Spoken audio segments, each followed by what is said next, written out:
Okay, I want to start this off by saying that I just finished watching the last episode of season 3. So I'm done. 30 episodes and I'm done, and I want to talk about it.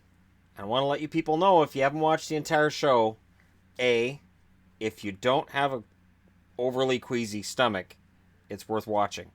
If you don't like a bunch of gore, this is not your show. But I need to talk about that too when we get into the spoilers and the review, and for why I think this was the perfect time to end it. So, Stars, thank you for canceling it before things got worse. Now, before I get into the whole spoiler side of things, I think the best season on the show was season 2. It was upsetting, it was tense, and in the end, it had a really fun ending. Season 3, fun ending and perfect ending. Okay, now I'm getting into spoilers. We good? All right. First off, of course, my Ash versus Evil Dead shirt, which this turns out to be your core cast throughout. However, I was nervous when I started season 3 because of Brandy. The idea of Ash having a daughter never before brought about, not mentioned anything. I will say this. The actress that played Ash's daughter is fantastic. She has a lot of talent. She played the part well, and when towards the end of the show she starts delivering her dad's lines, it works. It absolutely works. So I think we'll see her again. Now, something that Bruce Campbell mentioned was, you can go forward with the show. Ash is stuck in the future, post-apocalypse, whatever. He's riding around, hanging out with Mad Max. He knew whatever he wants. It's a perfect way to end things for Ash when you think about it. That he ends up in the apocalypse, because that's where he was at the end of Army of Darkness in the original cut, before they went, we'll make it fun, family friendly, and just the fans will love this, and we did. We love the ending of Army of Darkness. It was fun. The original ending is a little darker.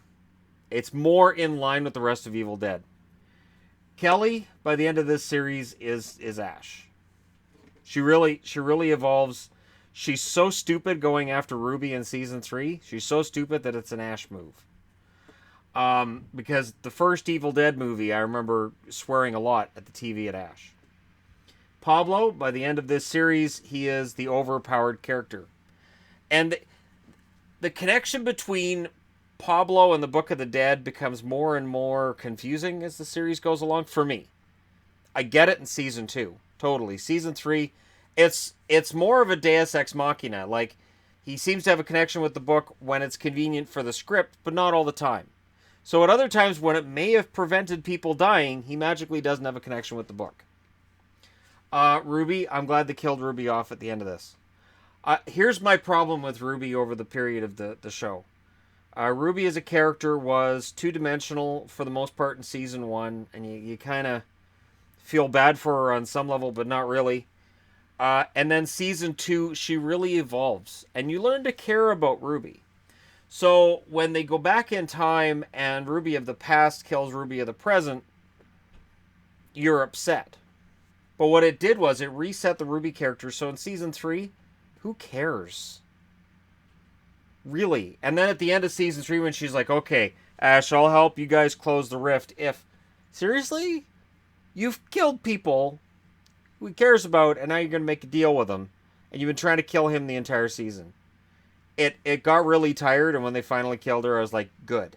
And I didn't say that in season 2. Season 2, I thought it was disappointing. I thought creatively it made sense, and yet I thought the character had changed and grown, and then they just went back to her being a two-dimensional bad guy. As I said, Brandy the character, I love her. Absolutely. Whatever Ariel is in from here, I will watch it. I don't know if I'll necessarily like it, but I'll watch everything she's in from here. She and Jane Levy, you can make it happen. I'm talking to the creators of Evil Dead. You can get Brandy and Mia to meet up. You've got something.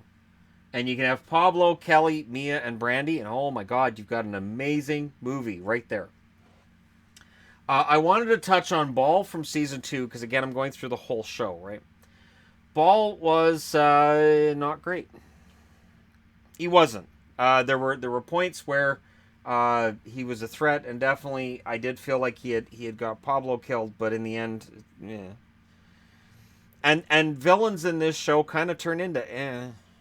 The biggest issue I had the last episode. So Ash is rushing to fight the big bad, and it literally was the big bad. So this season went balls out. They're like, yeah, we're just gonna go ahead and we're gonna go right to the very end of this, and the whole world is now at war with these creatures, and then Ash has to fight this giant monster. On his way to fighting the giant monster, they're in a sewer. Well, of course, there's going to be deadites in the sewer. The possessed. I don't refer to them as deadites as much as the possessed, because they're not all dead, which is another problem I had. Yeah, I'll put that on the board, because I really want to talk about my biggest issue with season 3, where I kind of, while I was watching, said WTF out loud. So they're running away. Brandy and Ash are running away underneath in the sewers, and all of these possessed people are showing up. There were so many of them. The biggest mistake that season 3 made was they took the possessed and made them not a threat. Watch Buffy the Vampire Slayer, and after a while, the vampires, you don't even feel tension. You're like, she's got to fight another vampire, and then eventually she sticks the guy in the heart and he turns to dust. Sticks the girl in the heart, she turns to dust. That's it. That's how it works. Evil Dead turns into that at the end of season 3. For me, every time somebody's possessed, I'm like, oh, again. And the problem with that is that in the original Evil Dead movies, when somebody's possessed, they scare the hell out of you. They are a threat. They're crazy. They're over the top with their bloodlust. And there's an intelligence and an ancient feel when they're possessed. Not by the end of season 3. By the end of season 3, they are no more of a threat than the vampires in Buffy the Vampire Slayer, and it's a bloody shame. There's the scene where they're standing in the sewer, and there's all these ones standing there looking at them, and then there's 5 or 6 on the ceiling above them, and then they just sort of drop down in front of them like, ha ha ha, here we are. And I'm thinking, this is stupid. And you shouldn't think that during an Ash vs. Evil Dead episode, much less during a big finale.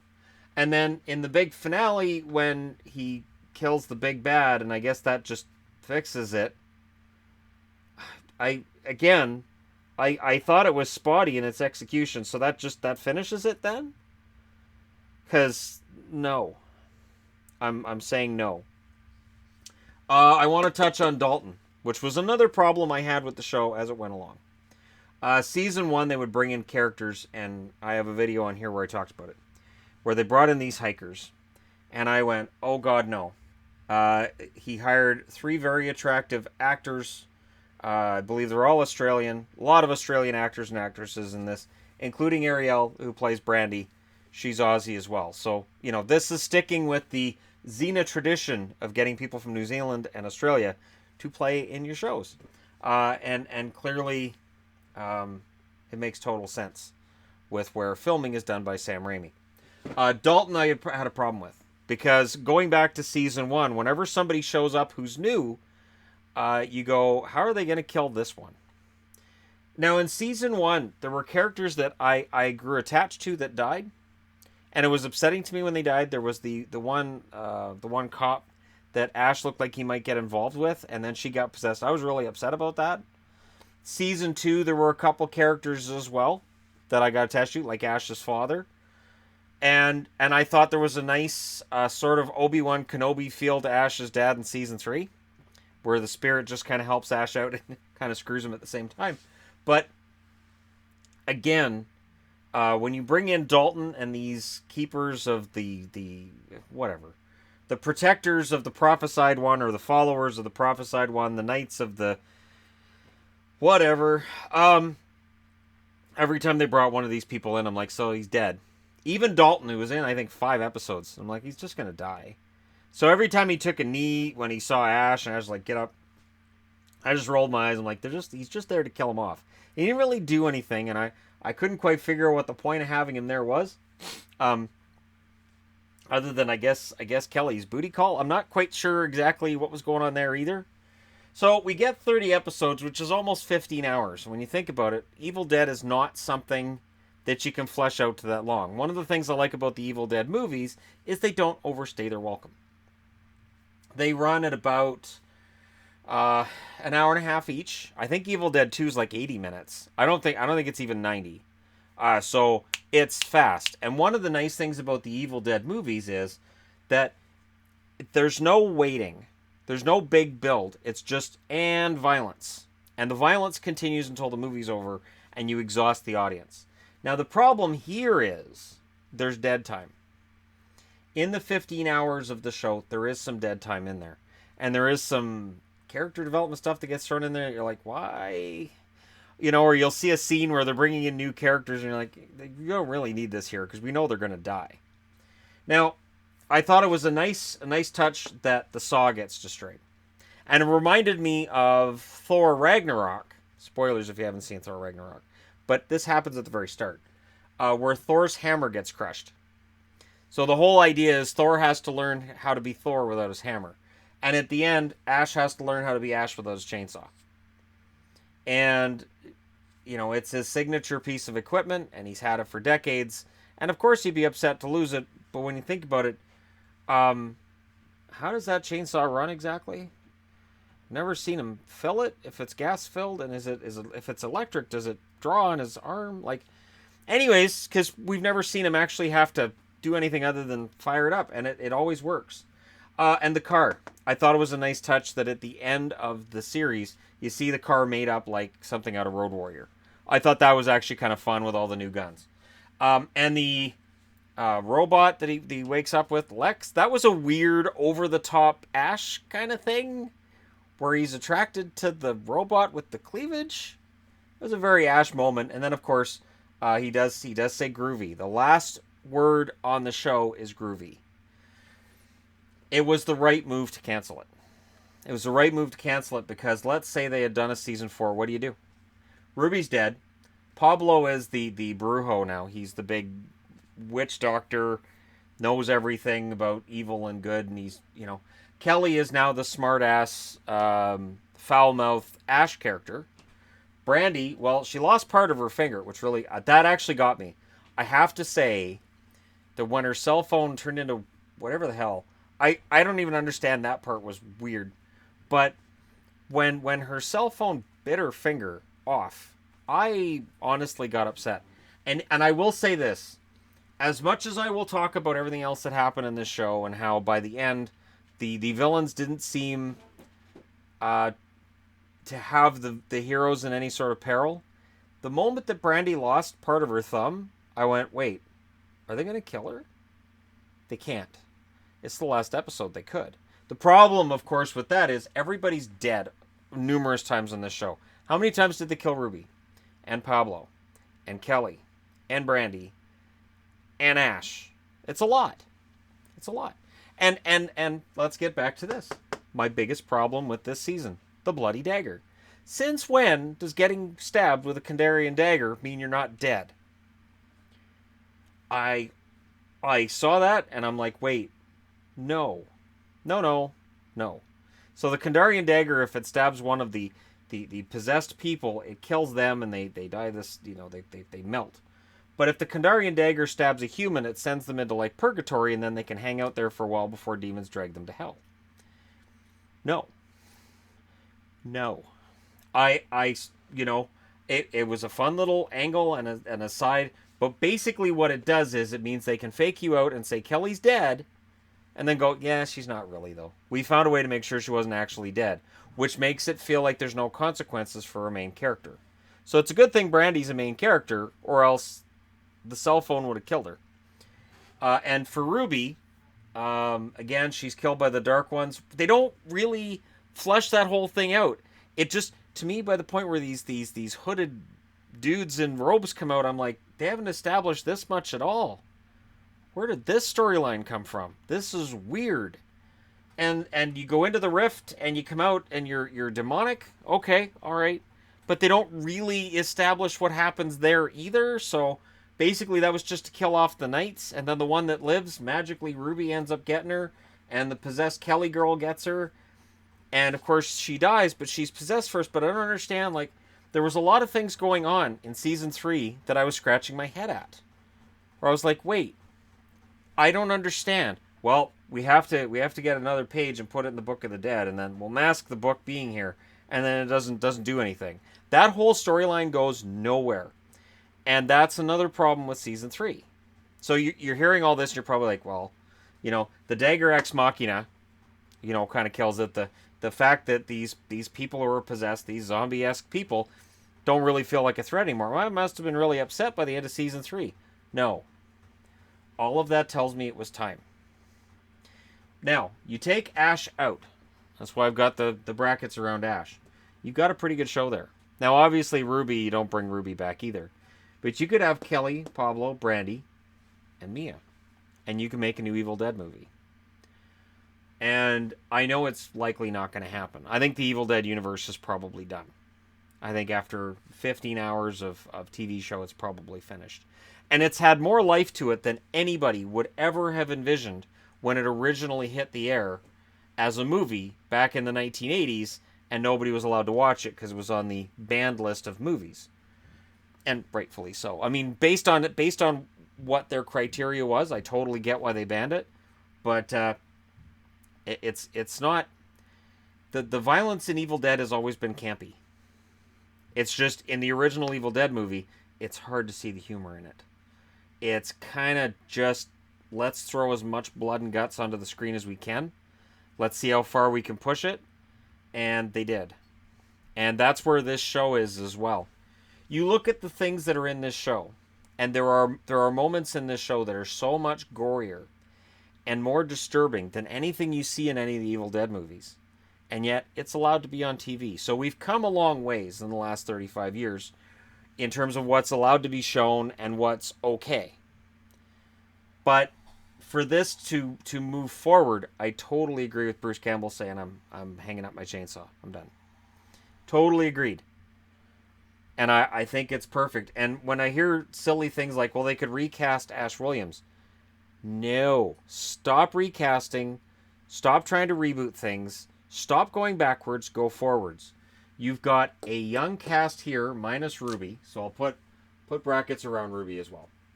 So you guys understand, I am talking about Kelly, Pablo, and Brandy.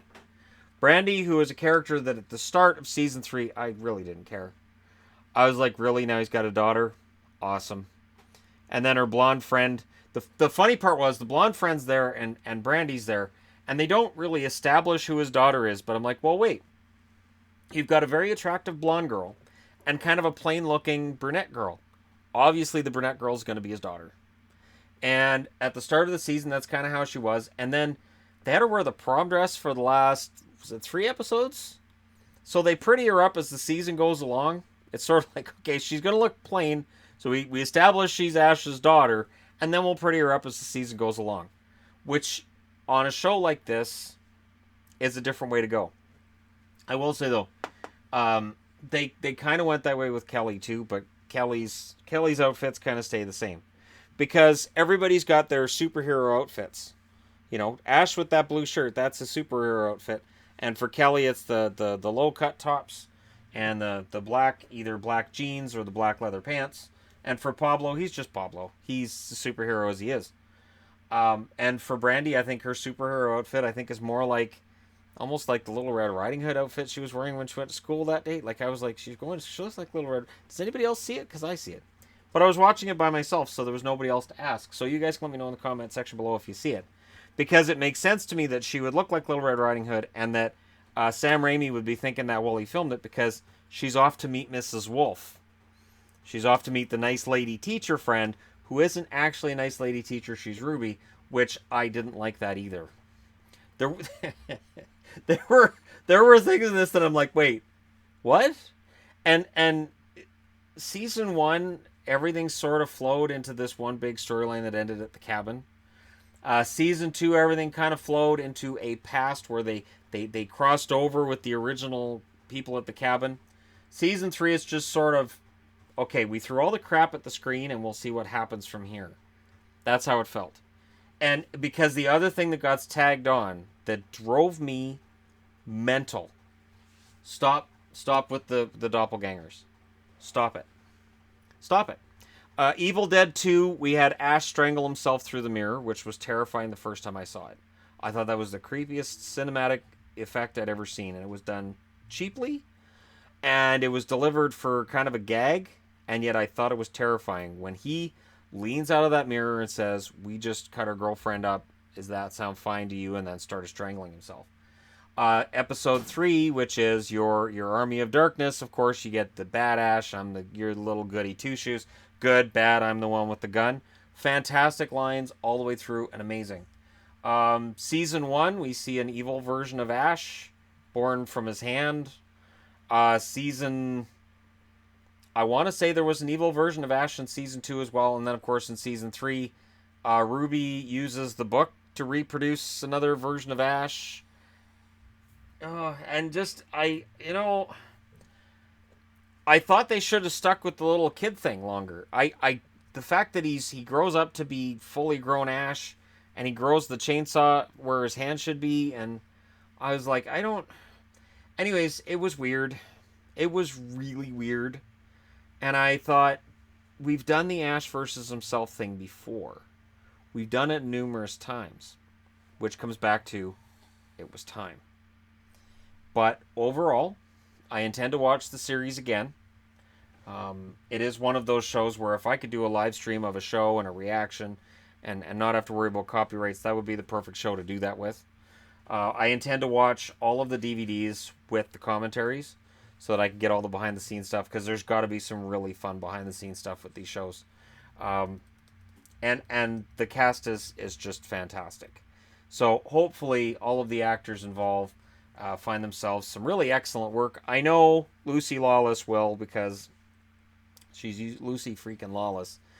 Bruce Campbell, he's good. He can just write more chin books, and he'll be fantastic. But yeah, I could have done without the Kandarian dagger magically meaning that people aren't dead. I really thought that was weird, but I'd like to know what you guys think. Again, one of the best shows I've ever watched, and it went out while it was still good. Was it as good at the end of season 3 as it was at the start of series season 1? No.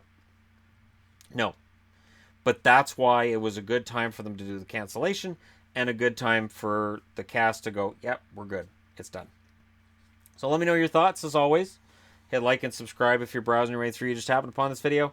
Thank you guys so much for watching. I'll talk to you again soon.